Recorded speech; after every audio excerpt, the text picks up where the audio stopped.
Hello, everybody. This is Vince Russo on a very rainy Sunday night in a cabin on a lake. And I'm bringing you Getting Color with Uncle Vito, Vito LaGrasso, Big Vito, Skull Von Crust. How you doing, my friend? I am doing good. It's the Pavarotti of hard shots to the body. The Paisan who's got it going on. That fly Italian guy from SI, NECW original, a champion from WCW, a member of the NYC and TNA, and the toughest man to ever wear a dress from the WWE, the one, the only, Vito the Skull LaGrasso from Staten Island, New York, a star from Rent-A-Car, and who in the hell is The Rock? Vinny, take it away. Now, Vito, I got to be perfectly honest with you, right, bro? Today, last week, we scheduled this show for 10 o'clock, my time, 11 o'clock your time, right? Right. So you told me you're going to have some company coming over tonight, that it might be a little earlier. You might call me a little early between 9 and 10, right, bro? Is that what you told me today? Yeah. All right. But, bro, you called me between 8 and 9.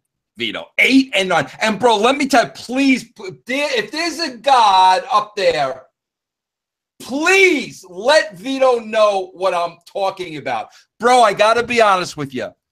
From 8 to 9, when you called, I was watching a very integral movie that was a big part of my life. I couldn't pull away from it, bro. I hadn't seen it in probably 10 years, bro. You know what I was watching Saturday Night Fever? Bro, first of all, I don't know if you know this or not. Saturday Night Fever is my favorite movie of all time. Of all time, my number one movie. Bro, I can recite that movie line for line, my favorite movie. Vito, please tell me that you know what movie I'm talking about, because I made my wife watch it with me tonight because she said she never saw the movie. And I'm like, are you freaking out? How could you never see this movie? Vito, you know what I could not drag myself away from? You ready, bro? Go ahead. The great Billy Jack. That was a good movie. That was a damn good movie. Oh, bro, was he not the baddest ass on the face of the planet, bro? Tom Laughlin is Billy Jack, and you called me right in the middle of Billy Jack ready to go, bro, and I couldn't tear myself away from it. I'm telling you, it's worse than when you call me and I'm watching Steven Seagal movies while Steven Seagal's kicking some ass.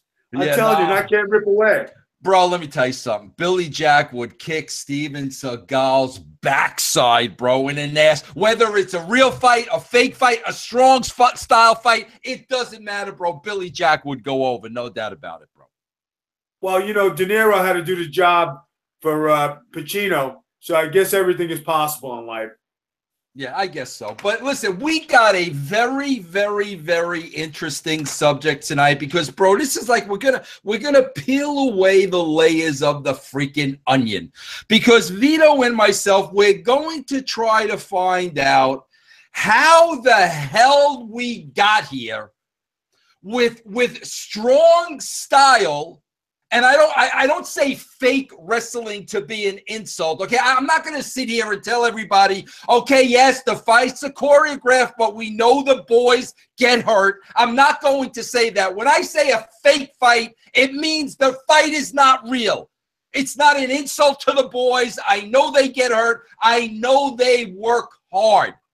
But all of a sudden, Vito, all of a sudden now, you and I, we grew up with the same era in wrestling. Hey, listen, did it start with you, Vito, with Pedro, or with Bruno? Where did it start with you? I guess both, because it was the same time frame. My old man, he came from Italy, and he was a Bruno fan. He was a wrestling fan way back in the day. He used to go to the Garden and watch Bruno. And then when Pedro Morales came along, I mean, it's just the second coming, of the next group of champions. But I mean, when you go that far back and you're looking at what it was, you're talking about men of men who had men bodies, manpower, man strength. You're talking milkshakes and steaks and 12 scrambled eggs. You're talking they ate the yolks. There was no cookie cutter. Everybody was big barreled men who had muscles and strength like you could lift an engine, and they were thick, and you couldn't hurt nobody. I mean, even me as a young guy coming in, and I got the end of the off of the Wild Samoans and S.D. Jones and the Johnny Rogers and the Stan Hansons, the Ken Pateras, the Tony Atlases. Those men were big, thick men, and they had power. And it doesn't matter how tough you weren't hurting them, and you knew not to mess across the line because those guys were legit tough guys. And if they wanted to shoot on you, they could. Yeah, and Vito, again, it's what you just said. Okay, this is let's break this down for everybody. Okay, so we can really talk about what this has become and why less and less people continue to watch it. Okay, wrestling is a work, and what work means is you have two great athletes, believable athletes, working together, trying to convince you that what you're seeing is indeed real, working together, protecting each other, not hurting each other, but yet making it look every inch real. And you just named some of the greats, bro. It goes all the way back to Bruno with me. Then we went through the Backlund era. Then we went through the Hogan era. You know, it goes on and on and on and on. And we had a beautiful sport with grown men that looked like wrestlers. And they knew what they were doing.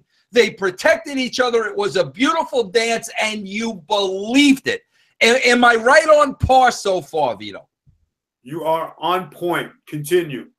On point. Okay, now, Vito, I'll tell you this. Let me go back to how it started with me, and we're gonna peel back then. Vito worked in Japan, so we're gonna get to the bottom of what the F happened.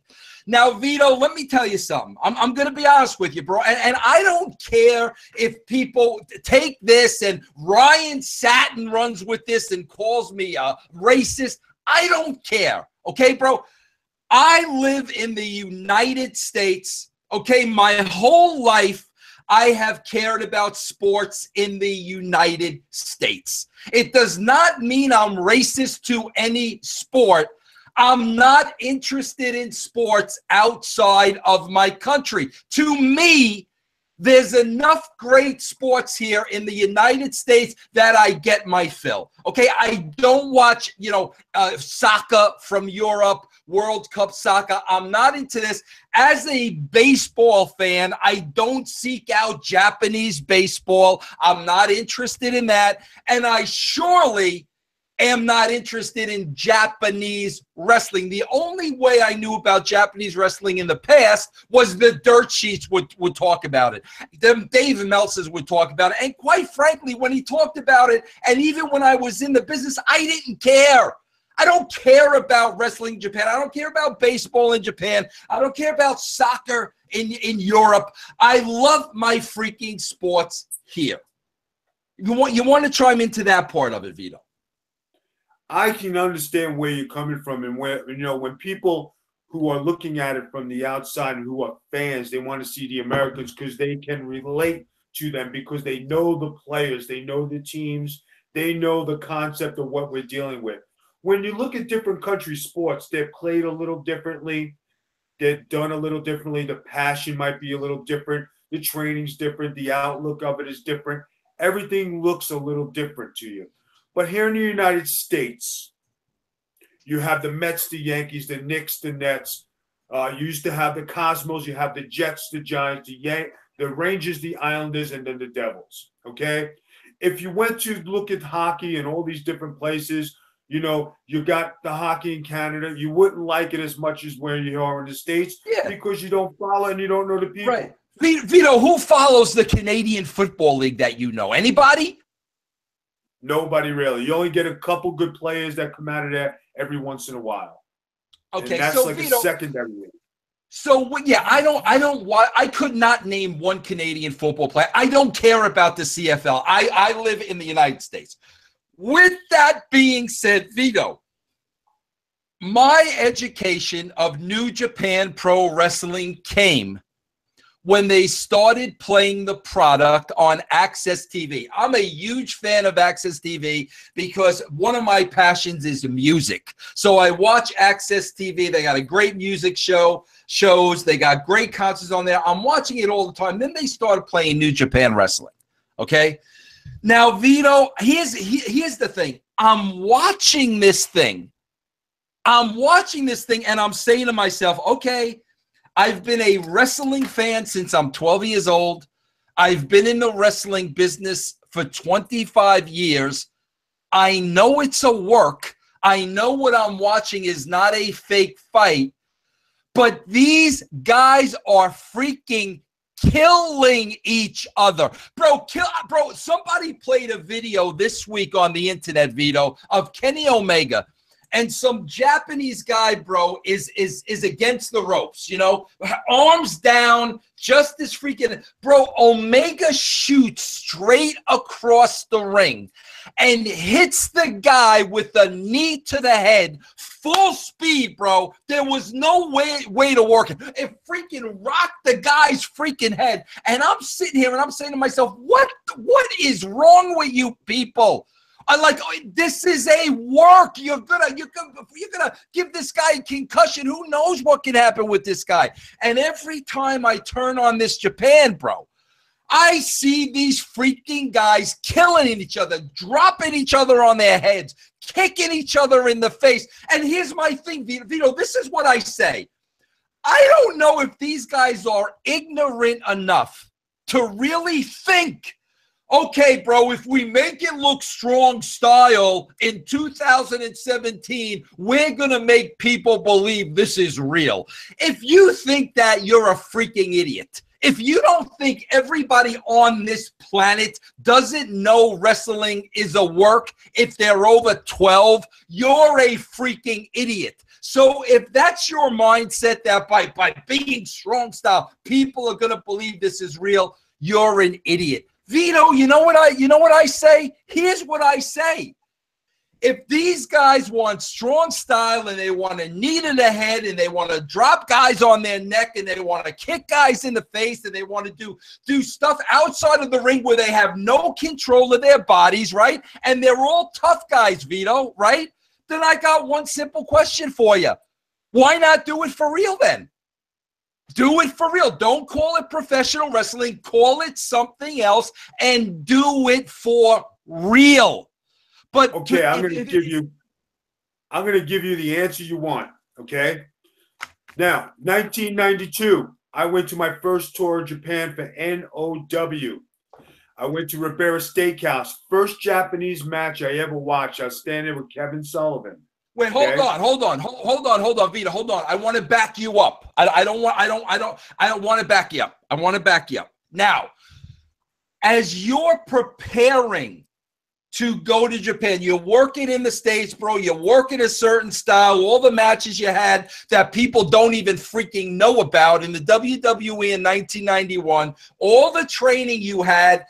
Now, bro, as a wrestler, you're going to Japan and for the first time, and you know it's a little different. So before you even get there, explain to me what your mindset is and what's going through your head before you even go. Well, when I went there, I mean, I was already working for the WWF. From the WWF, I went to my first trip to Puerto Rico, and I finally made Puerto Rico. That was a different style altogether because you had the fans were different. It was a different culture. When you go to Japan, you know it's a little stronger and a little tougher. But when I tell the people what was my first experience like, I'm standing in Ribera Steakhouse next to Kevin Sullivan, and who's on the screen? Stan Hansen and Scott Norton. They're killing each other.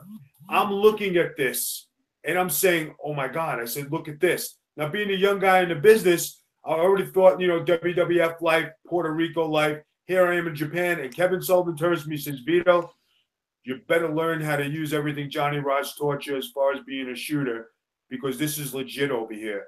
And this you have to be tough. And if you're not tough, they're going to beat you up and kick the shit out of you for the whole time of your tour and make you never come back.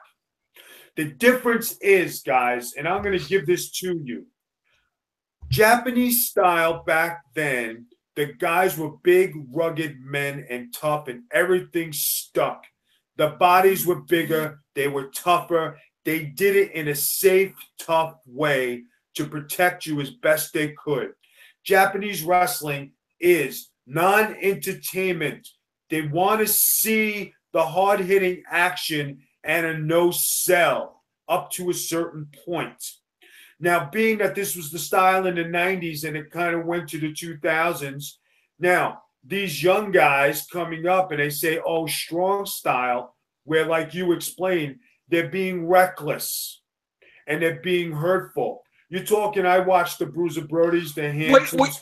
Oh, okay, Vito, exactly what you're saying. And Vito, you got to excuse me, bro, because I'm like you. I got ADD, so if I don't jump in to ask you a question, I'm going to forget about it. Now, you talked about real men that were there when you were there. You talk about Bruiser Brody, Stan Hansen, Vader, bro, well, big stars over there. Road Warriors, big stars over there. You're talking about big freaking men. Now you just made the exchange to the guys today and Reckless. In your opinion, Vito, first of all, how did we go from that Japanese style where it was big men, and it was stiff, bro, but these were big guys. They weren't doing acrobats. They weren't doing Circus Soleil. They were just laying it in. At what point, bro, did it transition over into being reckless? And in your opinion, how did that happen? That's because the style of wrestling changed when the bodies changed and they became more acrobatic. And the concept of wrestling today is high spot and flips and high spots with 20,000 different finishing moves that everybody kicks out of and nobody really knows how to sell. And then when they do the sell, even the sell's not believable. Okay. Now you have a lot of guys who are cookie cutter and their bodies look beautiful. They look good. But to absorb that kind of punishment and they're kicking each other with not being able to protect their bodies, they're inflicting more pain and it looks more reckless because they're not doing it as, how would you say, as carefully and as professionally as you can to be safe and take care of your brother in the ring. It's more reckless because when you're throwing your body 20 different ways and your feet are flying, your hands are flying, your knees are flying, you're not sure where you're going to wind up. You think you have a pinpoint, but at that speed that you're going, that's when it looks restless, and that's when you see a lot more injuries. And that's what the whole thing is. Japanese wrestling is tough. You have the sumo wrestling. You have the MMA over there. You have cage fighting over there. When they started to do wrestling, when it became a little more athletic, that's when you had the half shoots and the shoot fighting. If you remember in the 90s, they started to have the shoot fighting wrestling, where it was a half slap, half kick, no full punches, but it was almost an MMA fight, right? It was open contact, and you had to be tough to do that. And for a few years, that was like the strong style of wrestling. And if you could do a shoot style or work shoot, that means that you were good at what you're doing. But then you had to come back to reality and come back to doing pro wrestling, which you still could do because you still had the guys to teach you and calm you down. But once the Don Fries, the Bobishes, and all the guys who were MMA fighters trying to do K1 and then come into pro wrestling. I got Dan Bobish. I don't know if everybody remembers Dan Bobish, 360 pounds. And he was beating up the Japanese. And they said, Vito-san, you wrestled Dan Bobish. I said, but why, Mr. Hattori? I said, he's killing the Japanese. He said, we need someone to teach. You wrestle Dan Bobish. So I go in there. I said, Dan, listen, your wrestling stinks. You're really not trained. Let's do your style of fight. Let's do an MMA fight.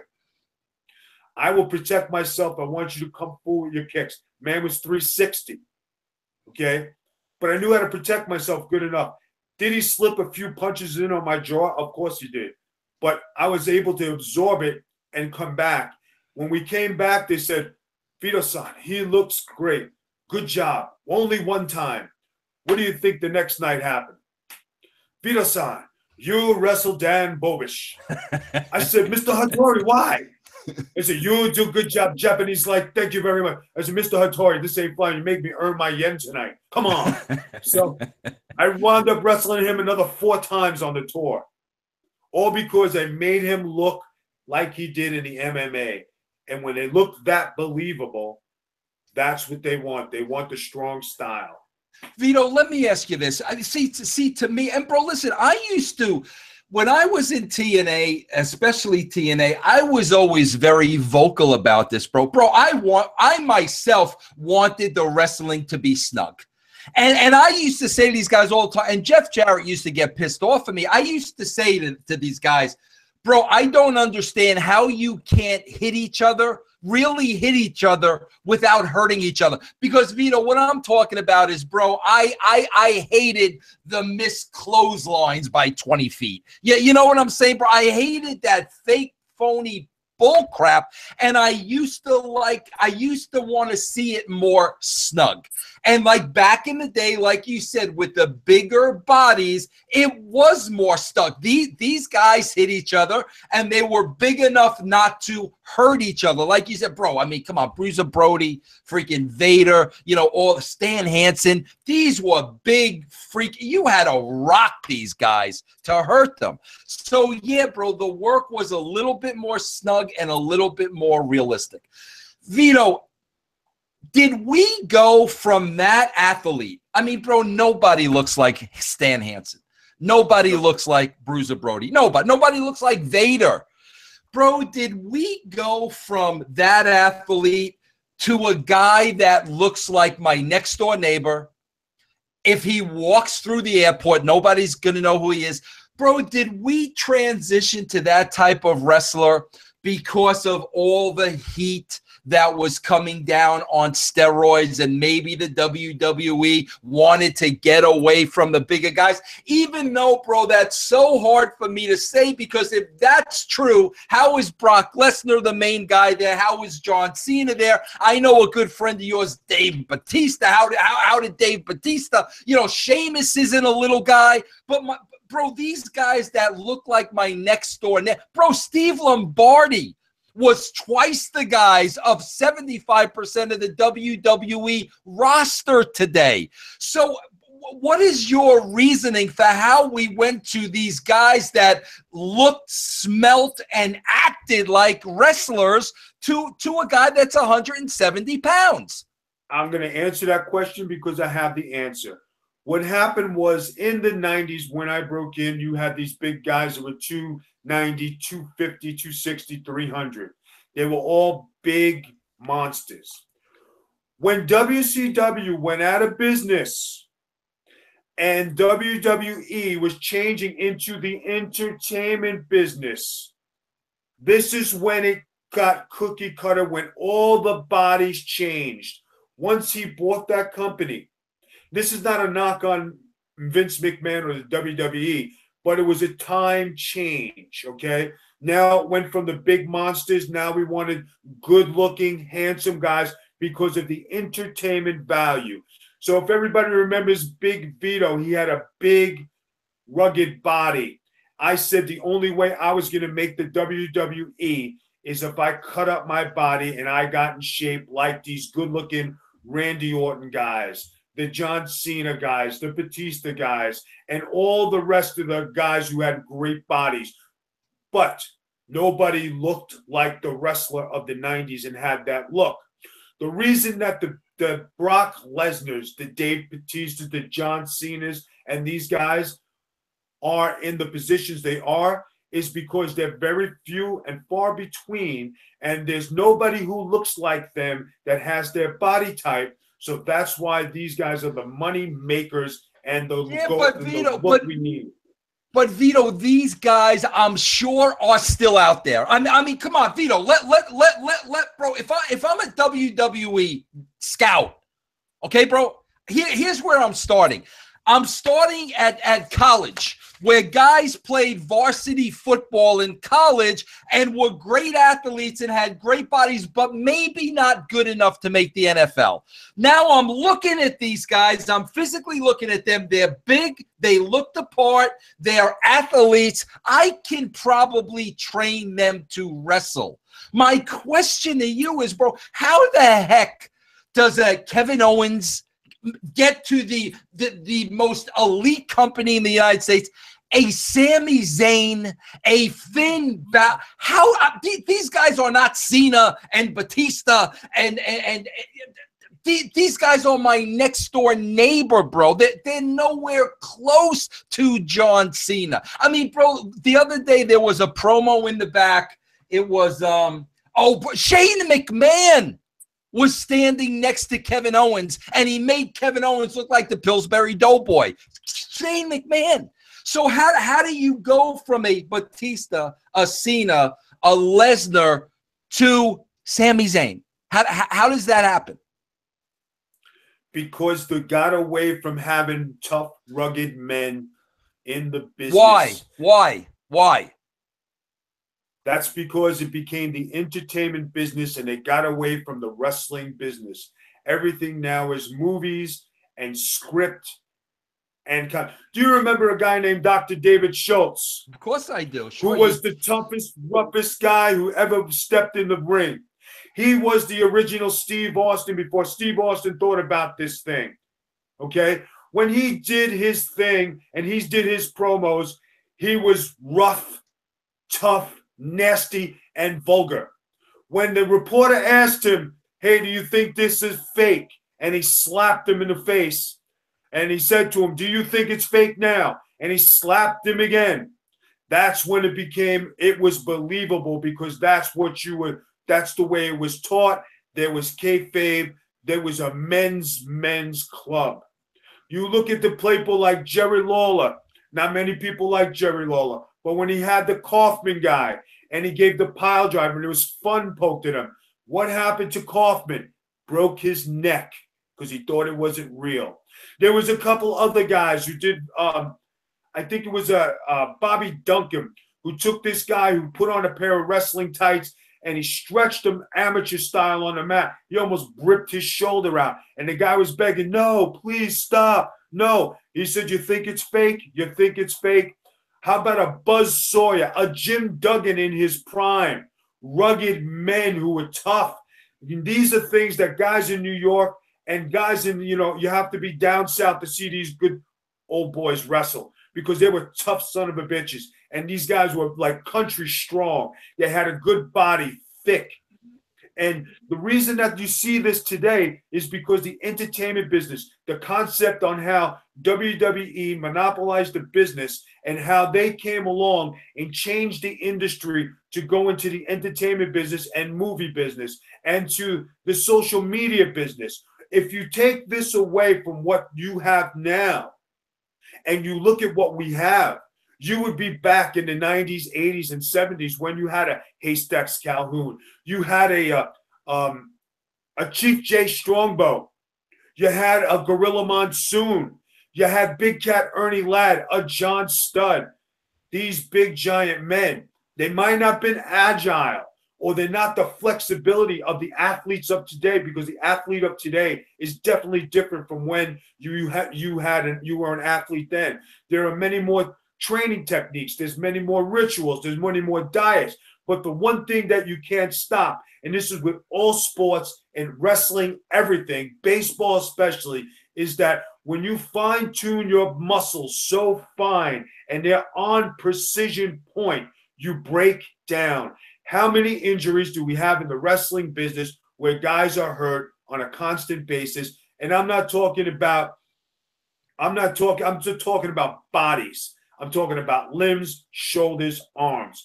And you talk about stuff like that, of course you're going to have some other injuries, but we're just talking about the perception of the body, okay? When your body can't absorb that kind of abuse, that's when you break down. And the guys today are more flexible because they want to do more high spots, a lot more high flying things.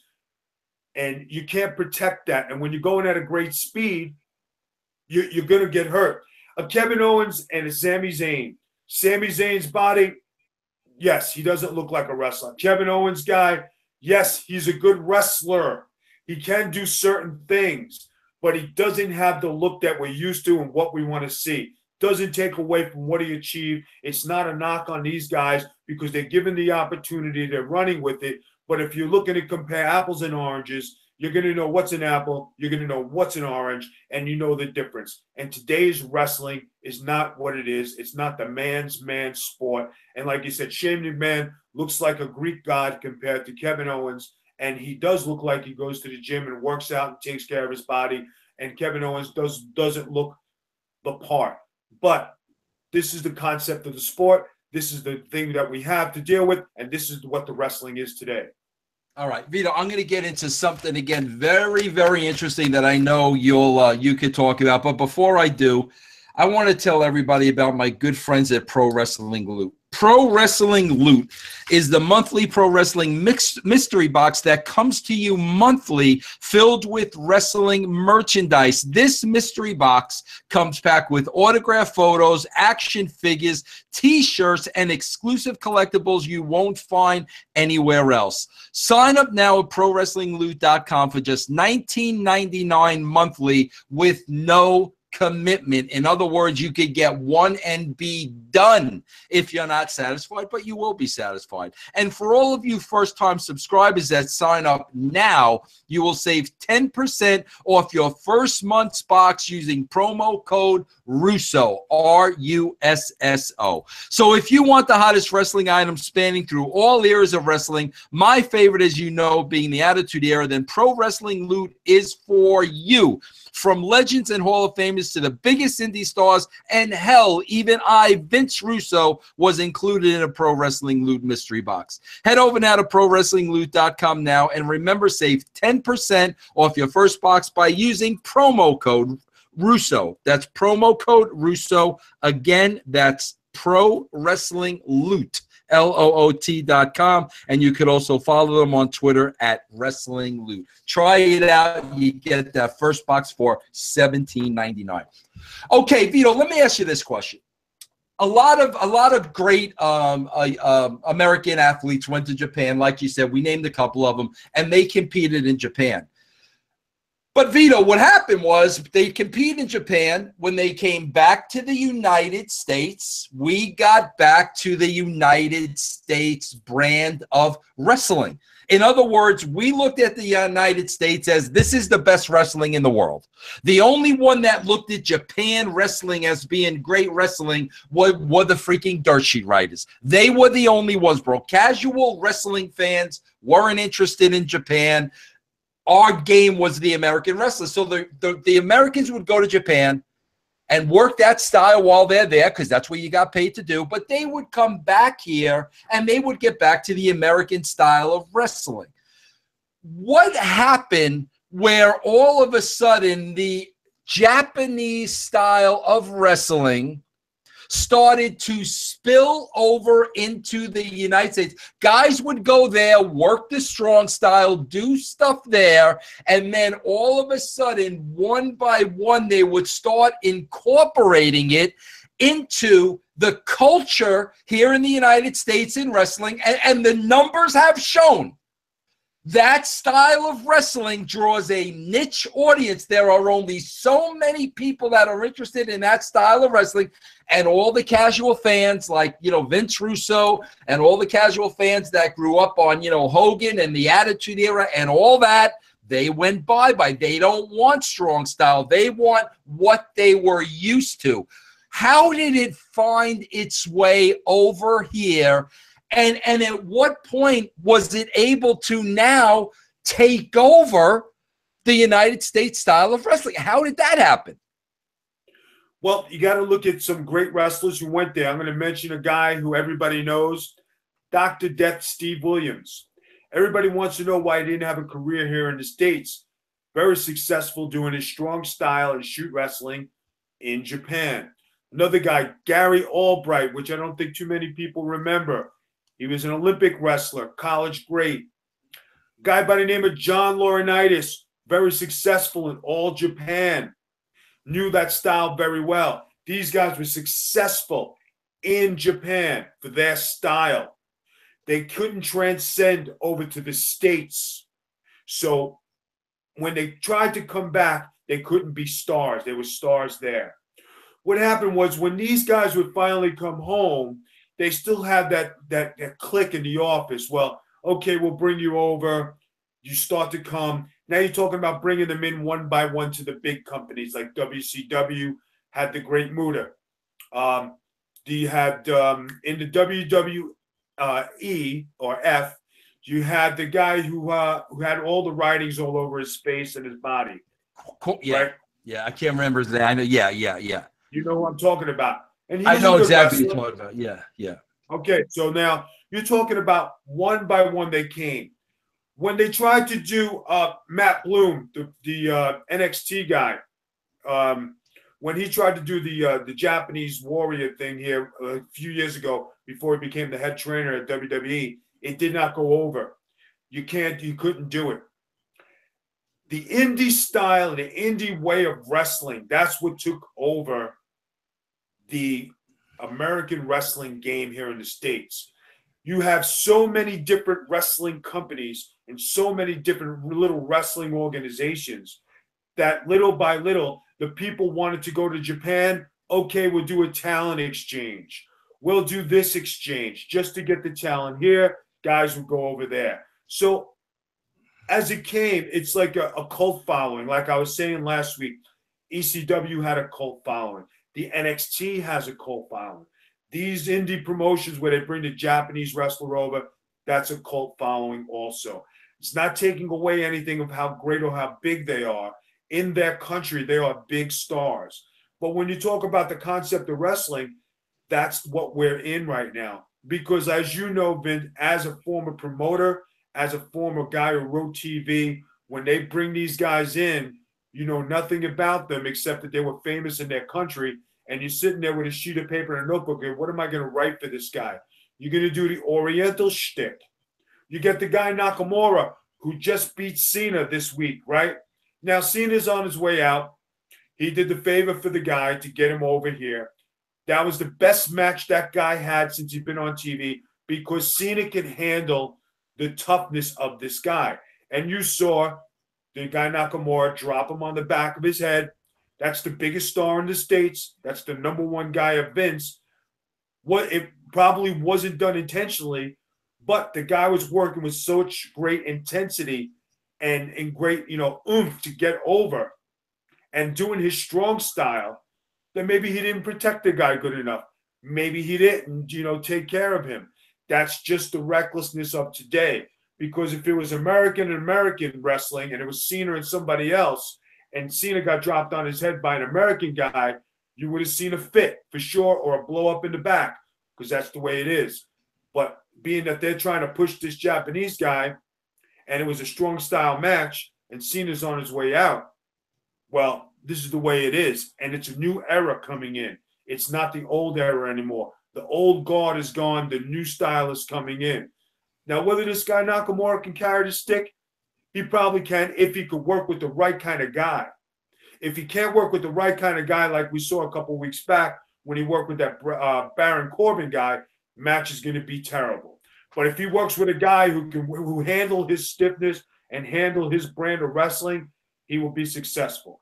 It's a different style, a different era, a different type of athlete today. You have to be small and athletic to do the flips and to do all the stuff.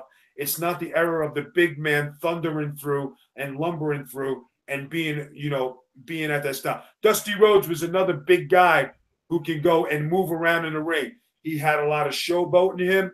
He could take a lot of abuse, but he could move around. Ric Flair had a great body back then. He was a solid worker. Okay. What everybody doesn't know is our good buddy Hulk Hogan. Hulk Hogan can wrestle. He always could wrestle. If you ever watch any of his Japanese matches, you see him doing a Japanese style. Drop toe holds, drop kicks, selling, bumping, feeding. You would never see that in the States from Hulk Hogan because it's a different persona. But Hulk Hogan could wrestle.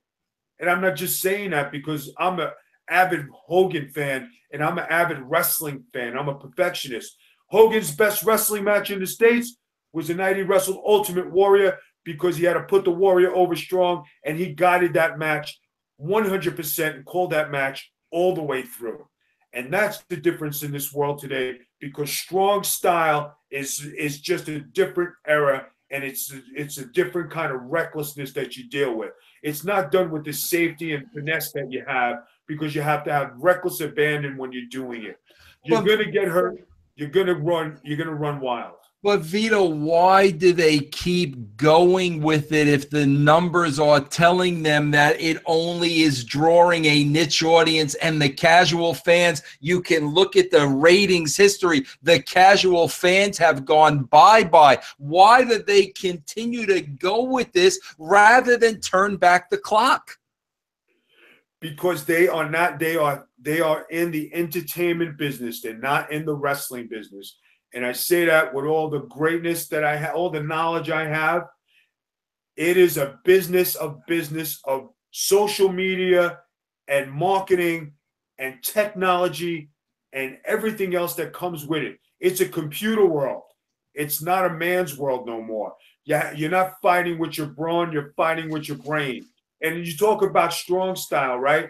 I'll give you another thing of strong style. When you talk about strong style, let's talk about the strong style of owners and promoters. How do you know an owner and a promoter? Because there's only one in charge. When there's one person in charge, you know Vince McMahon is a successful businessman. Why? Because he's a strong style owner. Paul Heyman, he might not be the most successful, but he was successful. He brought his own brand. He was a businessman. There was one man in charge. Was Ted Turner a strong style owner? Absolutely not, because he had too many Indians and too many chiefs and not enough chiefs he had too many chiefs and not enough Indians to run the ship. And when you talk about the Carlos Colones and the Jack Venenos from overseas, or the Babas and the Inokis, those are the strong style wrestlers, right? That owners that ran the business. That's one style of strong style. Then you have the old style, strong style manager. Who's the best manager of all time? Bobby the Brain Heenan, Jimmy Hart, Elizabeth, Sherry. You're talking about they had a strong hold on their character and a strong hold on what they were doing. How many managers do we have out there today? Absolutely nobody. There are no managers except for one, Paul Heyman. And he's managing only one guy. It isn't the Lou Albano. It isn't the Grand Wizards. It's not those guys who have the strong style on the managing circuit, right?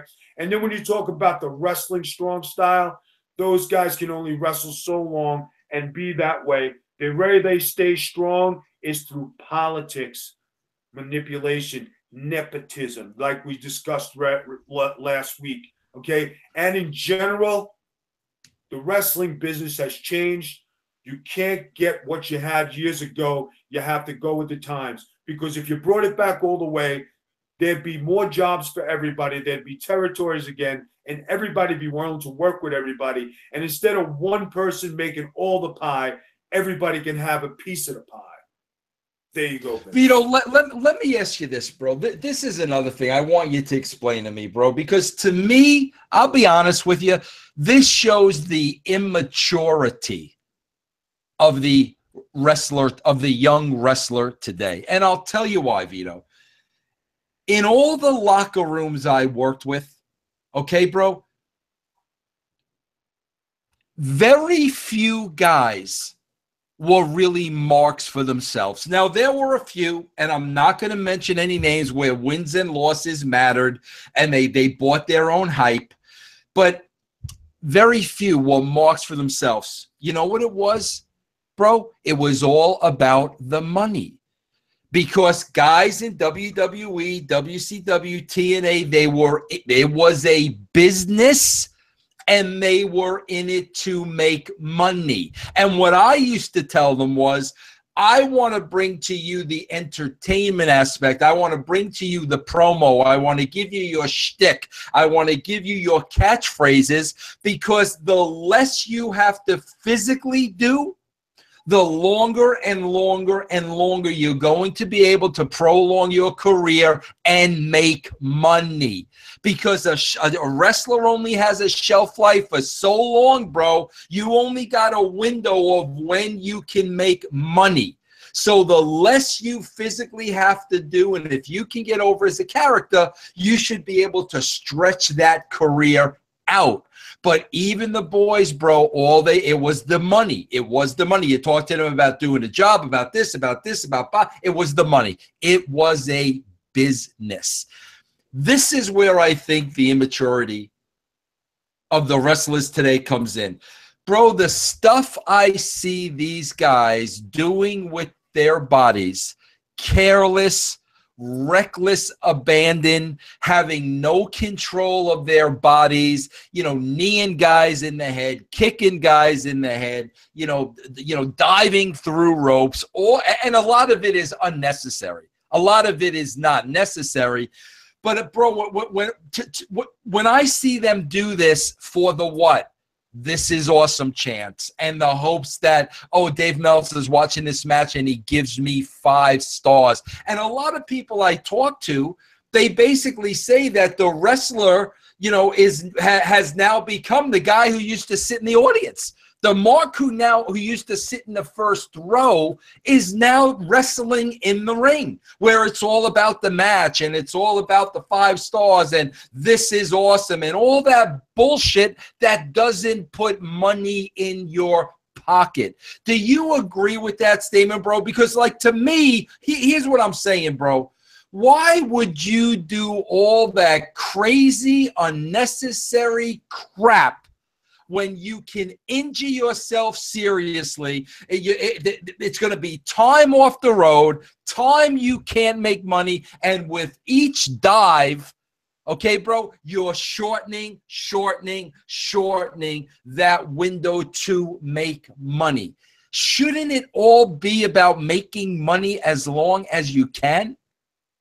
You're absolutely 100% right. And people out there, I'm going to say something, and this has got to be taken to heart.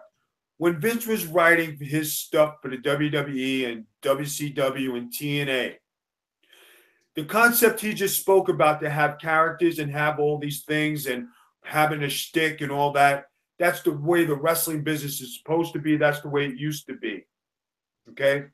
The egos and the money aspect. Guys get, they get carried away with themselves and they think they have to make all this money and they got to do all these things. Sometimes they don't think correctly or think about what the business was. Today's wrestler, Vince, is 100% on point. When I see guys on the indie scene going through light bulbs and burning tables and all this other garbage that they're doing for $20, they don't have the mindset. Yes, they're going for the chant and the oh my gods. And I'm going to dive off a balcony. But why? Oh, because I want to do it. But what happens when you get hurt and you have no insurance? The promoter's not going to pay your medical bills. They're not going to take care of your kids. They're not going to do anything. Everybody has a misconception of what's it going to take for you to make the WWE or TNA or get a job elsewhere. That is the mindset of today. They think if they do these crazy things, someone will notice them and put them in the limelight. They don't have the business aspect. They don't have the proper training. They don't have the proper grooming. And I say grooming because grooming means that you went through the proper steps to be a superstar who makes money. Now, if you take away all those things and you take away the indies and there's one place to go, how many guys you think are going to go kill themselves and go do all these stupid things? Nobody. Have you ever seen Cena, Batista, The Undertaker, or anybody else go through light bulbs, go through burning tables? The ECW Extreme, that was a different era and a different concept. Nobody ever got hurt, really. And I say really like that because we all tried to take care of each other. Everything was done with some kind of precaution. It's like a magic act. You try to, it's Houdini stuff. Yeah, ECW was a rough style. We worked hard. We played hard. But at the end of the day, we were all kind of safe. Did we walk away with some bumps and bruises? Absolutely. But everybody tries to emulate ECW, and you can't do it. You can't bring back the past of wrestling. And this is what we're fighting today. And that's what guys don't understand. That's why you have 125-pound guys, 150-pound guys. Some guys on 195 pounds, they think they're, and I'm not talking about the main guys. I'm talking about the indie scene. And I love the indie scene. I love the enthusiasm of some of the guys, but they don't have the respect value. They don't have the culture. They don't have, the grooming, the experienced guys teaching them. And that's what you're missing. Plus, with the fact of social media and the podcast and all the other avenues for everybody to get their brand out there, to get their name out there when they've done absolutely nothing. And what's the number one thing, Vince, that you see a lot? I got to sell my T-shirts. I don't know how to work, but I got to get my shirts out there. The thing about doing a job, right? You got to start somewhere. How did you start out? On the flat of your back. How do you want to go out? What's your last match? I would like to go out on the flat of my back. You know why? Because that's the way I came in. Nobody comes in a winner. You all come in on the flat of your back, no matter who you are. Vince Russo, do you think he became Vince Russo by doing everything on the top? He used to work doing Vicious Vincent's radio. He used to work with another guy who did it, John Arizzi, okay? And he was a co-host of the Coffee Click. So everybody starts out at the bottom. Nobody wants to start out at the bottom no more. Everybody wants to start out at the top. People forget you got to work your way up. And you got to earn your credentials. And when you got to earn your credentials, not everybody wants to put the time in. That's why we have this style of wrestling. That's why we have all these tiny little cults. That's why we have all these little followings. That's why the strong style, they think it's cool to see. But how much strong style could you think you could do night after night? That's called MMA fighting. You have an MMA fight, you have your fight, you got 2 months to recover. Why? Because you're in a train wreck. And when you're in a train wreck, your body can't recover, your head can't recover. And even in wrestling today, if you don't have the proper rest, you don't have the proper time, you don't have anything, your body's going to become a mess. And that's the truth. And that's not anything that's a myth. That's the way it is, guys.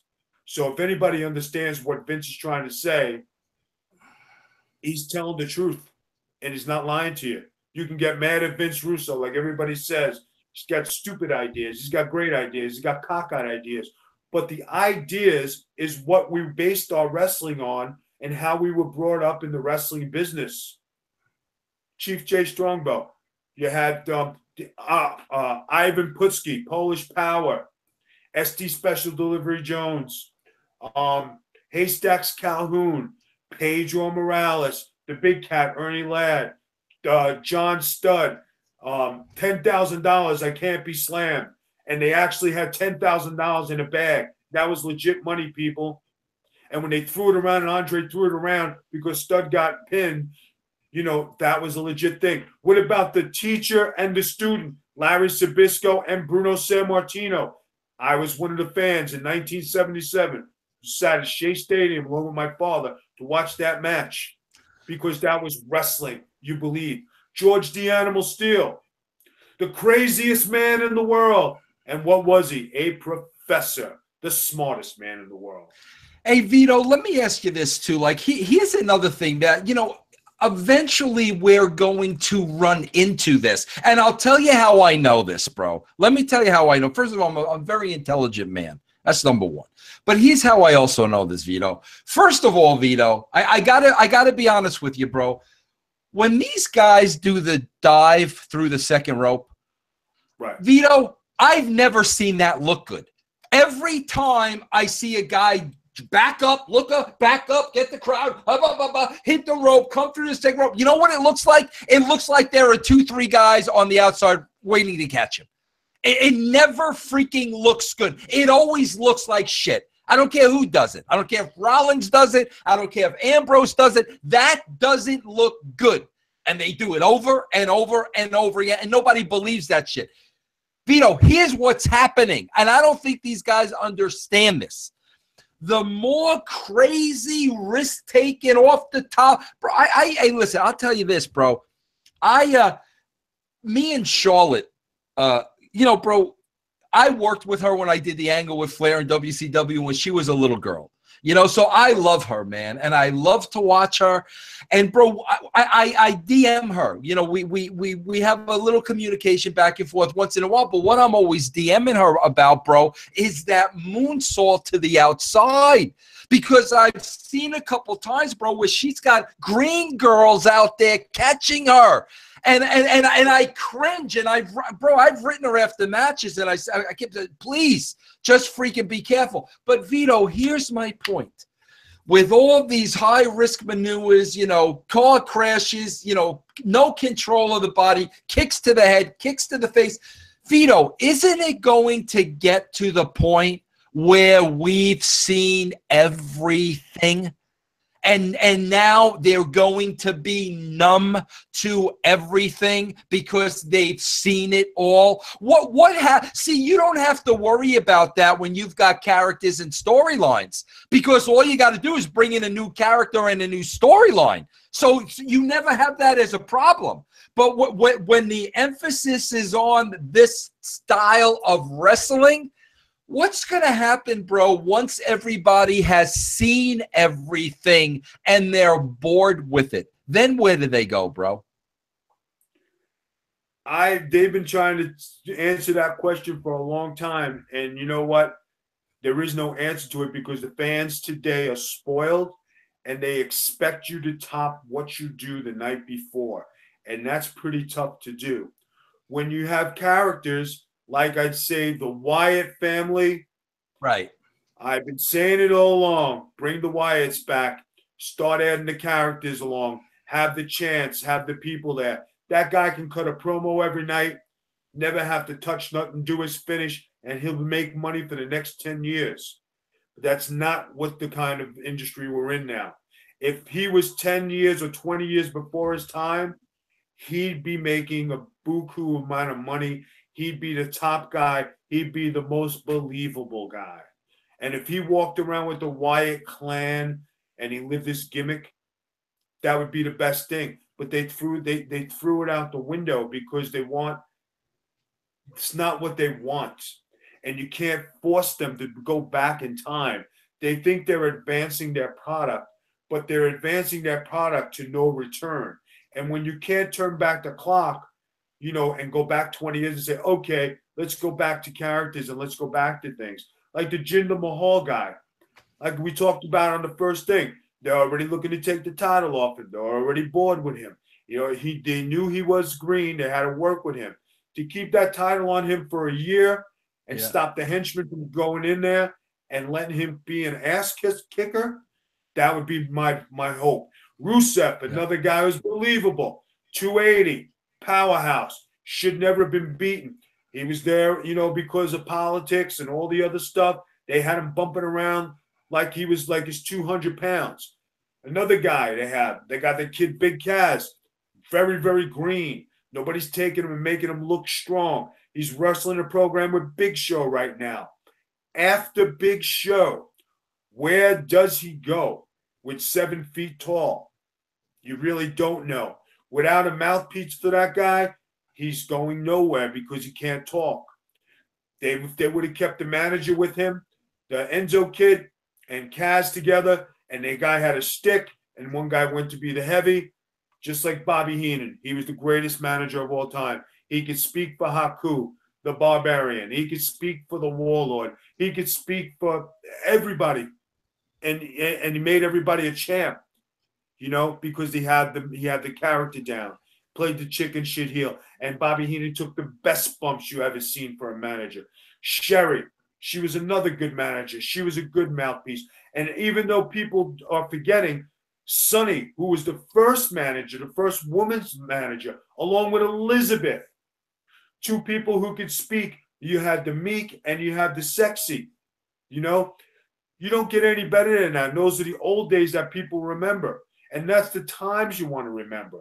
Okay? When you talk about Afa and Sika, the Wild Samoans, I don't know if you remember WOR when they were eating raw chicken on TV with Lou Albano. Yeah, And you were sitting there going, these guys are eating raw chicken. And fish, and raw chicken and fish. Chicken and fish, bro. Oh, yeah, it was disgusting. Or when the Moondogs, if you people don't remember, they used to come on also, filing their teeth with an actual file.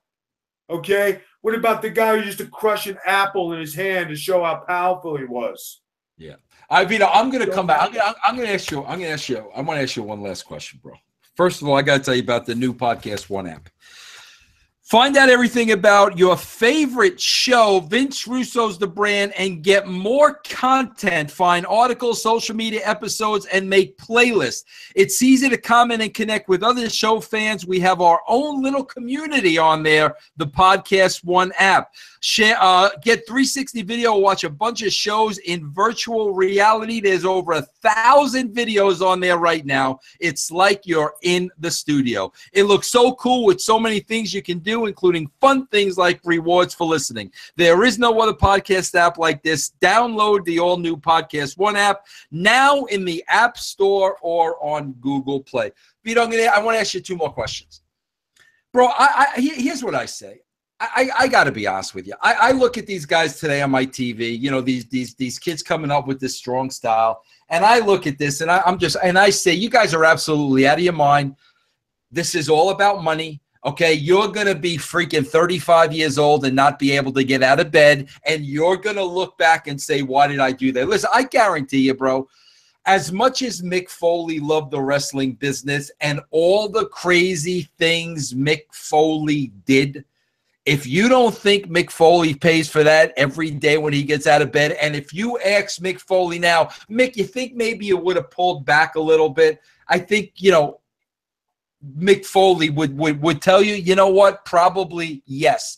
So when I look at all they do today, and like you said, bro, everyone's injured on every show. Somebody's getting hurt, whatever. Like I said, bro, whether the motivation is to make us think it's real, whatever the motivation is. Bro, here's my point. Seriously, Vito, I'm not kidding this around. I say this all the time.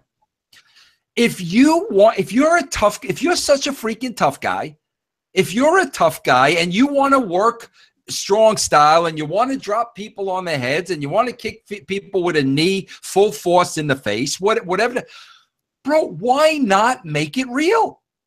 Why not make it real? What MMA is real. Those fights are real in a cage. Why not make professional wrestling real? And you could do all the crazy shit you want to do. You can kill each other, and there will be a legitimate reason. Because my point is this. They're doing all these things to kill themselves, and it's very dangerous, and it's a work, which means they don't have to do that. They're letting the tail wag the dog. They're letting the fans are saying, we want blood. They're giving the fans blood. They're kowtowing to the fans. So my point is, if you want to go to that extreme, why not just make it real? If I had an answer for you, I would. And some guys, they want to emulate and play wrestler and think they know what they're doing. A lot of guys today are not trained properly. A lot of guys today are doing backyard wrestling and indie shows, and the way of the world is, you know, you pay a promoter a certain amount of money to let you go wrestle, and you think you're a wrestler. But it's a dangerous sport. Nobody takes care of each other, and you can get hurt. People, it's a legitimate thing. You do get head injuries. You do get back injuries. You do get seriously hurt. And the reason guys maybe don't do it, maybe they don't have that extra oomph to go do it and train like an MMA fighter. Maybe they don't, you know, take it. They won't take it give that one extra step. The only thing I could say is guys are reckless, and guys need to take care of each other, because before you know it, everybody's going to get hurt, and You Vito, know, Vito, it's a let me ask you this. If you could look into your crystal ball, this will be the last thing I'm going to ask you. If you could look into the crystal ball where we've been, Vito, how old are you now? 53. Yeah, like I'm 56, bro. Okay, we're close. Where you've seen wrestling freaking go, you've seen the same things I've seen, but of course, bro, you've wrestled Puerto Rico, Japan, and all that stuff. But I'm talking about here in the States. You've seen everything I've seen. You've seen where it was. You've seen where it is, bro. If you have a crystal ball in front of you, where do you think this is going? My honest opinion, and you really going to think it's a shock, but I think the next 10 years, I think the wrestling business is going to be extinct. I don't think it's going to be as mainstream as we see it today. And I think with a good estimated educated guess, we are going to watch the reruns of the old stuff of the old Attitude Era, the old WCW, the old ECW, and we're just going to be watching the network stuff of what's on tape because that's the stuff that was believable, not the stuff that's going to go forward. And Yeah. I see modern technology just going back to, okay, we're not going to have live events. We're not going to have these things. I think it's going to go into a downward spiral, and we're just going to watch the old stuff that we were accustomed to. Hey, bro, let me tell you, they don't want to see the signs on the wall. I mean, bro, we already know they're not drawing at house shows. I mean, I know during the Attitude Era, bro, like house shows used to draw anywhere from 12 to 15,000. They're lucky if they get 2,500 to 3,000 at a house show. Bro, let me tell you something.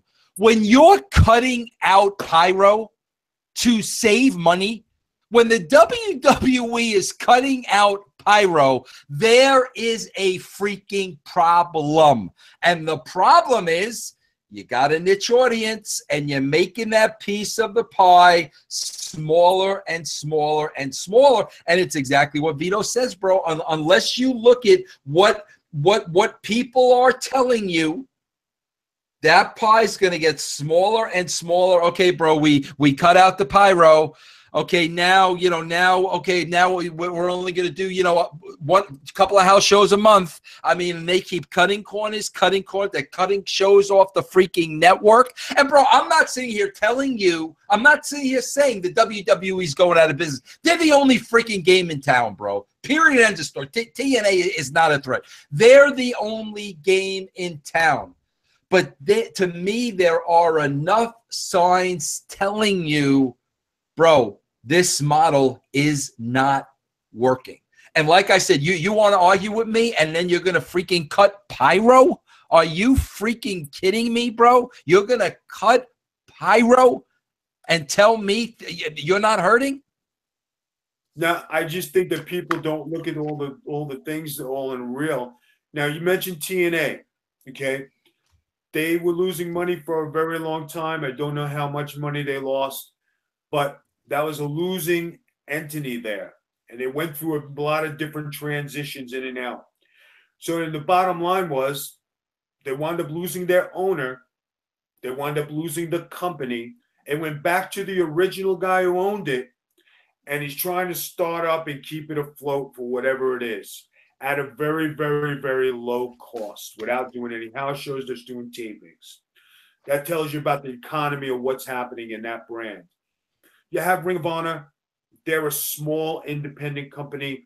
They're keeping afloat. They're not paying a great amount of salary. It's a different kind of brand, a different kind of thing. Hey, they're keeping afloat.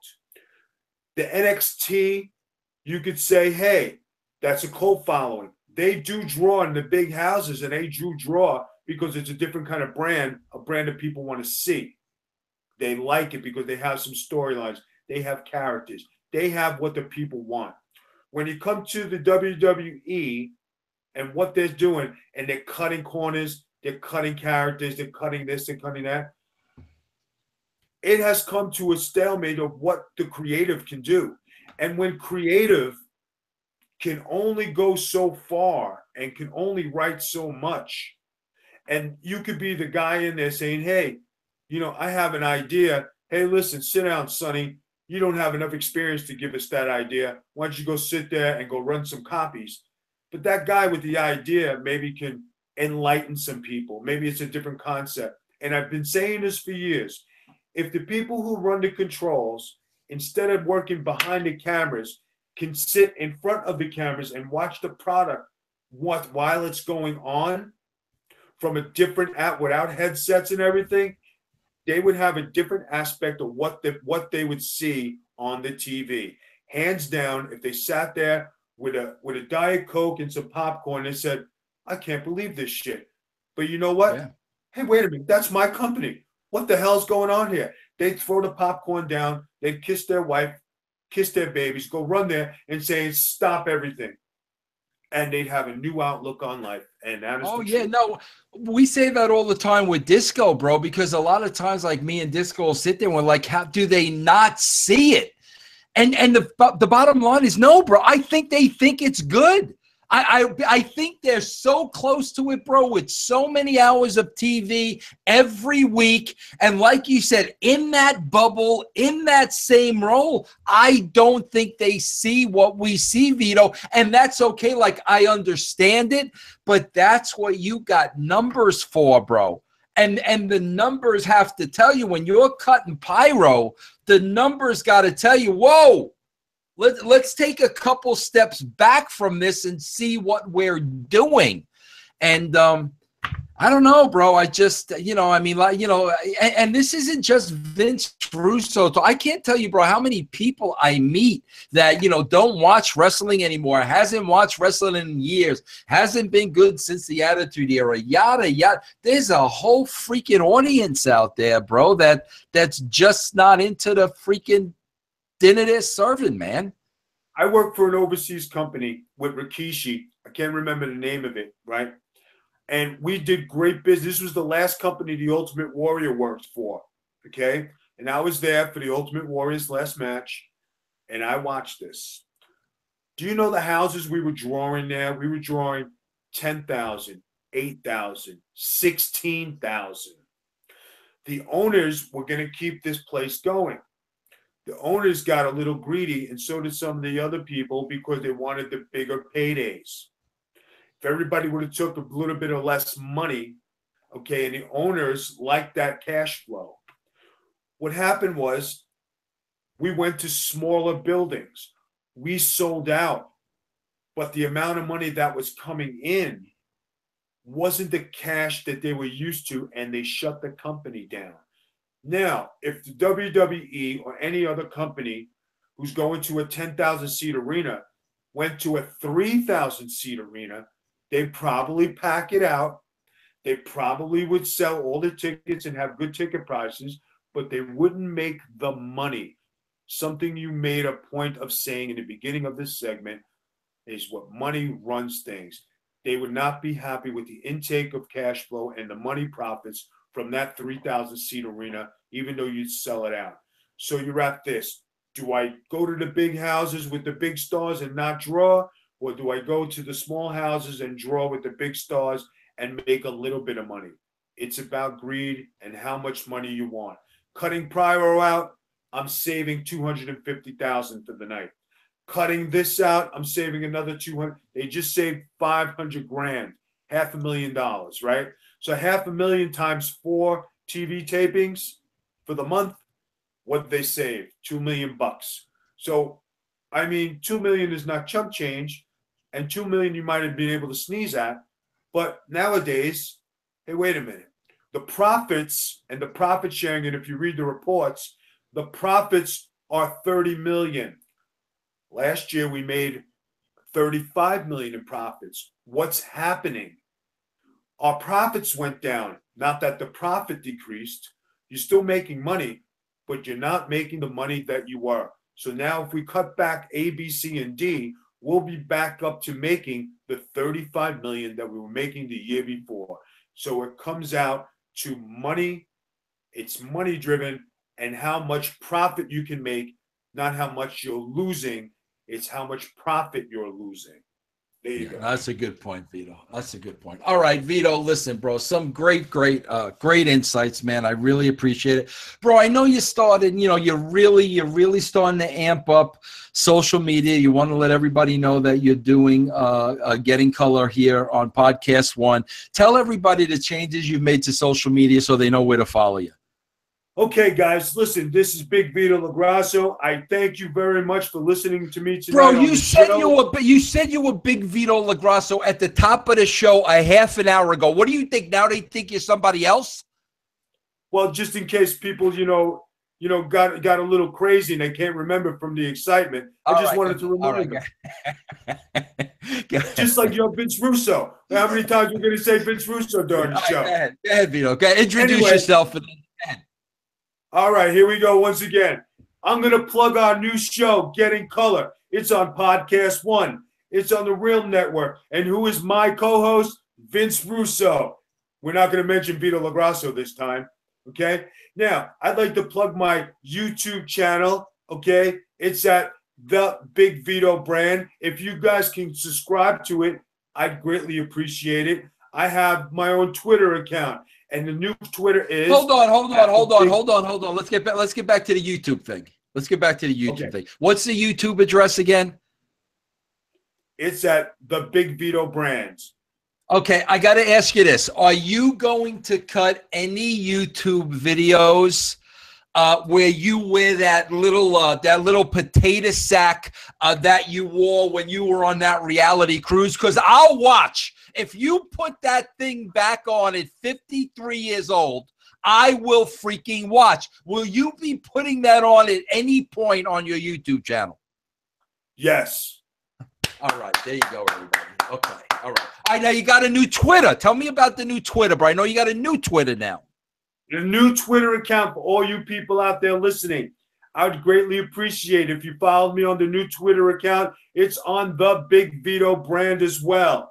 On Facebook, you catch me at The Big Vito Brand, and Instagram at The Big Vito Brand. I'm also on LinkedIn. I have 5,000 people I'm connected with. I'd like another 5,000 people. So if you can connect with me on LinkedIn at The Big Vito Brand. Starting hopefully next week, once I get some specifics, we're going to have a new T-shirt coming out with The Big Vito Brand on it. And you know what, people? It's going to be something good. It's something refreshing. It's going to be really insightful for me to give this kind of analytic report with my buddy, and I'm very happy about what I'm doing. And if you guys keep on with me, if you go on the YouTube channel and subscribe, we're going to have some giveaways. We're going to, if I get enough followers, every 25 followers, if I make a little contest, we'll donate an autographed picture. We'll do a phone call. We'll do a free T-shirt. We'll do whatever it takes to up the brand. The Big Vito Brand is what's happening today. And I'm really thrilled to do it with my good friend, Vince Russo. Now, Vito, if appearances, signings, stuff like this, should they contact the Big Vito address?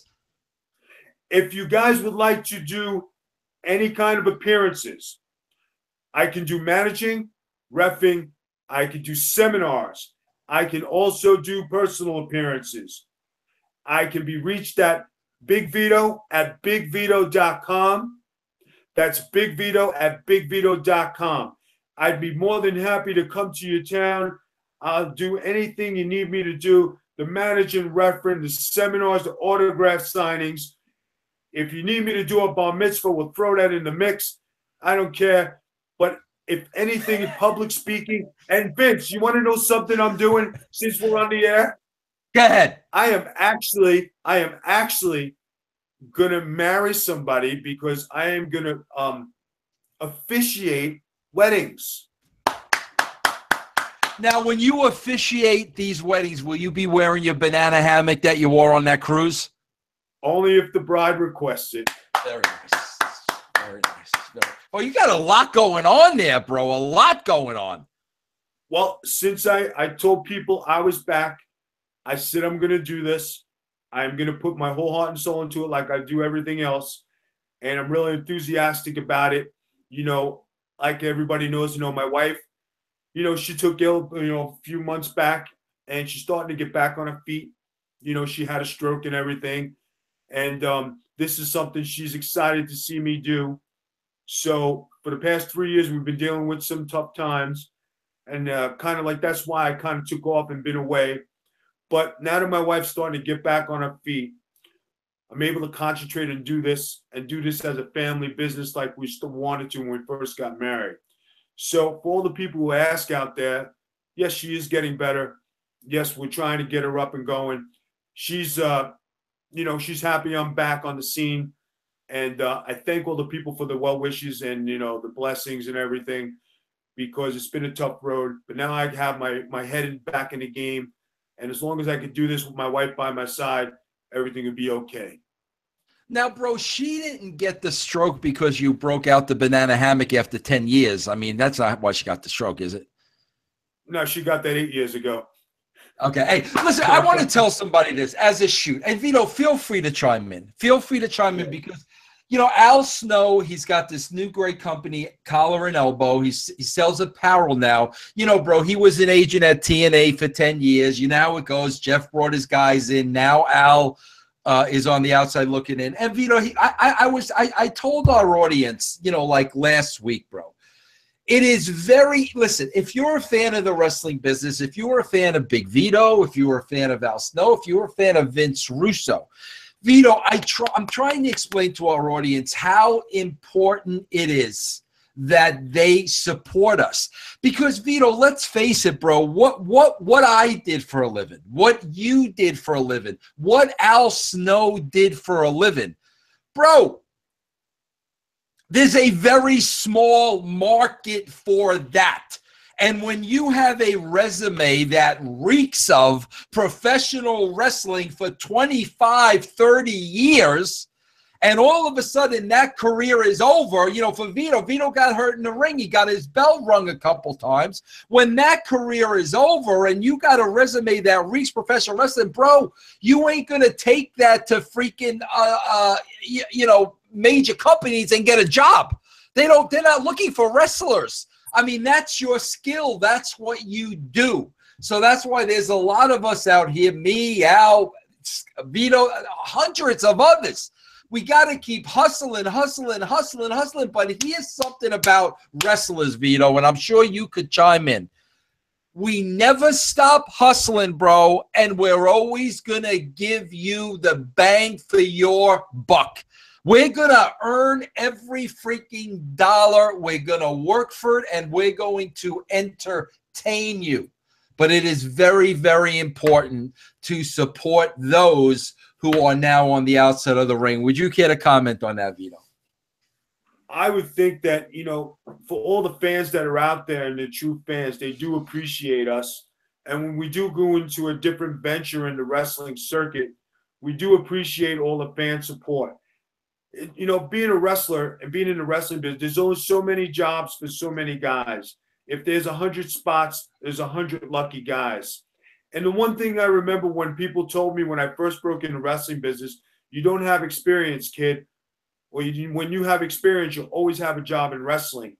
I don't want to say that those gentlemen lied to me, but the wrestling business changed. Because for the guys who have all the experience out there, like an Al Snow, a Vince Russo, a Vito LaGrasso, there aren't too many jobs to be had. So, with the guys who have the experience and paved the way and did all the, did everything for the fans and sacrificed their families, the smallest thing we ask for is to support what we do today. Al Snow with his, his new company and his, his apparel company, Vince doing his podcast, me over here doing podcasts and doing all these different social media things. It's new to everybody. It's new to us. It's a new venture, but it's something we have to do to support our families. And we do appreciate the feedback and all the support from you guys. And if you do just support us just by clicking on the subscribing for for YouTube, or pressing on the like button for Twitter or Instagram or Facebook, or listening to us, it is appreciated from the bottom of our hearts. If it's a couple bucks here and a couple bucks there, it's better than no bucks. Yes, at one time we were making the big bucks, but it's a different time and different place. So what do? Do you fold your cards, or do you go back into business? You go back into business, you hustle, and you go with what you know. Wrestling is what I know. Wrestling is what Vince knows, Al knows, Disco knows. That's what we do. So to answer your question, for support from the fans, yes, and thank you very much. We do appreciate it. Yeah, and again, I mean, Vito's dead on, and I think we prove. I mean, listen, Vito. Nobody wants any handouts. I'll give you a perfect example, bro. You know how many times Podcast One says, Vince, the length of the show should be 30 minutes. You want to capture those people's attention. You got to keep them wanting more, in and out, bro. I can't do a show in 30 minutes. In other words, like, I don't care whether I'm making $1 million or I don't care if I'm making $1. You're always going to get the bang for your buck. You know why, Vito?